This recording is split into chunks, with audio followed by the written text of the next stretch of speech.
Hello all, welcome to my channel IPDRG learning hub Telugu.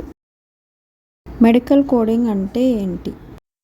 Medical coding అంటే డిసీజెస్కి వాటి ట్రీట్మెంట్కి పర్టికులర్ కోడ్స్ అనేవి ఆల్ఫా న్యూమరికల్లో ఉంటాయి. వాటిని అసైన్ చేస్తారు.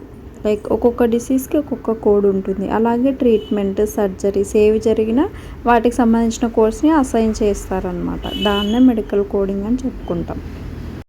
ఫర్ ఎగ్జాంపుల్ ఫీవర్ అనుకోండి, R509 అనే కోడ్ని మనం అసైన్ చేస్తాం. ఇలా ప్రతి ఒక్క డిసీజ్కి ఉంటుంది, ఆ కోడ్ని అసైన్ చేస్తాం.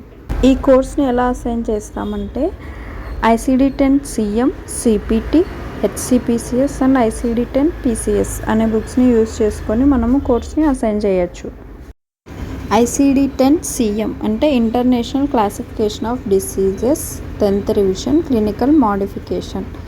ఈ ICD-10 CM అనేది హెల్త్ కండిషన్స్, డిసీజెస్, ఏవైనా ఇంజరీస్ ఉంటే వాటిని కోడ్ చేయడానికి యూజ్ చేస్తాం.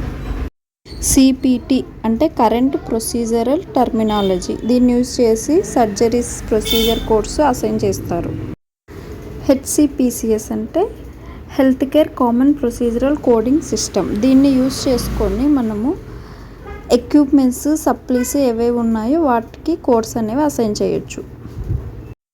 ICD-10 PCS అంటే international classification of diseases 10th revision procedure coding system. ఇది వచ్చేసి ఇన్పేషెంట్ మెడికల్ రికార్డ్స్ని కోడ్ చేయడానికి యూజ్ చేయొచ్చు. మెయిన్గా PCS అంటే ప్రొసీజరల్ కోడింగ్ సిస్టమ్. వాళ్ళకి జరిగిన ప్రొసీజర్స్ని కోడ్ చేయడానికి యూజ్ చేస్తాం. మెడికల్ కోడింగ్లో స్పెషాలిటీస్ ఏమేమి ఉన్నాయో చూద్దాం. ED అంటే ఎమర్జెన్సీ డిపార్ట్మెంట్ కోడింగ్. ఇందులో వచ్చేసి ఎమర్జెన్సీ డిపార్ట్మెంట్లో పేషెంట్ ఏ సర్వీసెస్ తీసుకున్నారో వాటిని కోడ్ చేస్తారు. OP అంటే అవుట్ పేషెంట్గా పేషెంట్ ఏ సర్వీసెస్ని తీసుకున్నారో డాక్టర్ని విజిట్ చేసిన తర్వాత సో వాటికి కోడ్ చేస్తాము. STS అంటే సేమ్ డే సర్జరీ కోడింగ్ అంటారు అనమాట. ప్రొసీజర్ కోడింగ్స్ ఉంటాయి కదా, వాటిని కోడ్ చేస్తారు. దెన్ IP అంటే పేషెంట్ హాస్పిటల్లో స్టే చేసి ఏ సర్వీసెస్ తీసుకున్నారు, ఎటువంటి ట్రీట్మెంట్ జరిగింది వాటిని కోడ్ చేస్తారు. అది ఇన్పేషెంట్. HCC అంటే hierarchical condition categories, risk adjustment factors ఉంటాయి కదా, వాటిని ఇందులో కోడ్ చేస్తారు. ఎలాంటి సర్టిఫికేషన్స్ చేయాలి అనేది చూద్దాము. చాలా సర్టిఫికేషన్స్ ఉన్నాయి, బట్ హై అండ్ మ్యాండేటరీగా చేయాల్సిన సర్టిఫికేషన్స్ వచ్చేసి 2 ఉన్నాయన్నమాట. CPC and CCS. CPC అంటే సర్టిఫైడ్ ప్రొఫెషనల్ కోడర్. ఇది వచ్చేసి AAPC వాళ్ళు కండక్ట్ చేస్తారు. CCS అంటే సర్టిఫైడ్ కోడింగ్ స్పెషలిస్ట్. ఇది వచ్చేసి అహిమా వాళ్ళు కండక్ట్ చేస్తారు. CPC వచ్చేసి ఎక్సెప్ట్ IP ఇన్పేషెంట్ కోడింగ్ తప్ప మిగిలిన ఏ స్పెషాలిటీలో వర్క్ చేయాలన్నా CPC సర్టిఫికేషన్ చేస్తే సరిపోతుంది. But inpatient IPDRG inpatient coding చేయాలి అనుకుంటే మాత్రం మ్యాండేటరీగా CCS సర్టిఫికేషన్ అనేది చేసి ఉండాలి.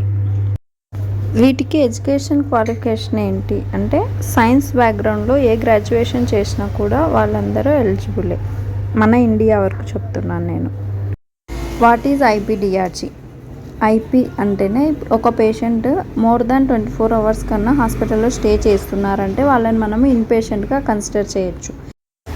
DRG అంటే డయాగ్నోసిస్ రిలేటెడ్ గ్రూప్. అంటే హాస్పిటల్స్లో పేషెంట్స్ని వచ్చేసి వాళ్ళకున్న diseases severity, SOI severity of illness, దాని తర్వాత ROM అంటారు కదా, రిస్క్ ఫర్ మోర్టాలిటీ, వాటిని బేస్ చేసుకొని గ్రూప్స్గా డివైడ్ చేస్తారనమాట పేషెంట్స్ని. DRG యొక్క మెయిన్ పర్పస్ ఏమంటే హాస్పిటల్ రియంబర్స్మెంట్ కోసం యూజ్ చేస్తారనమాట. దాని తర్వాత MSDRG అంటే ఇందులో వచ్చేసి మెడికేర్ అనేది ఇంక్లూడ్ అయి ఉంటుంది, పేయరు. తర్వాత APR ఆల్ పేషెంట్ రిఫైన్డ్ DRGలో వచ్చేసి మెడికేర్ కాకుండా రిమైనింగ్ ఆల్ పేయర్స్ అనేవి ఇంక్లూడ్ అయి ఉంటాయి. DRGని అఫెక్ట్ చేసే ఫ్యాక్టర్స్ ఏవి అంటే age, gender, PDX principal diagnosis, తర్వాత CC అండ్ MCC కండిషన్స్ అంటే కాంప్లికేషన్ కోమార్బిడిటీస్, తర్వాత సెకండరీ డయాగ్నోసిస్, PCS ప్రొసీజర్స్ అంటాం కదా అవి, తర్వాత డిస్పోజిషన్. శాలరీస్ విషయానికి వస్తే అన్ని స్పెషాలిటీస్ కంటే కూడా మెడికల్ కోడింగ్లో IPDRG కోడర్స్కి ఎక్కువగా శాలరీస్ ఉంటాయి. మీకు ఏ టాపిక్ మీద వీడియోస్ కావాలో కామెంట్ సెక్షన్లో కామెంట్ చేయండి. అలాగే మరిన్ని వీడియోస్ కోసం IPDRG లెర్నింగ్ హబ్ తెలుగు ఛానల్ని సబ్స్క్రైబ్ చేసుకోండి.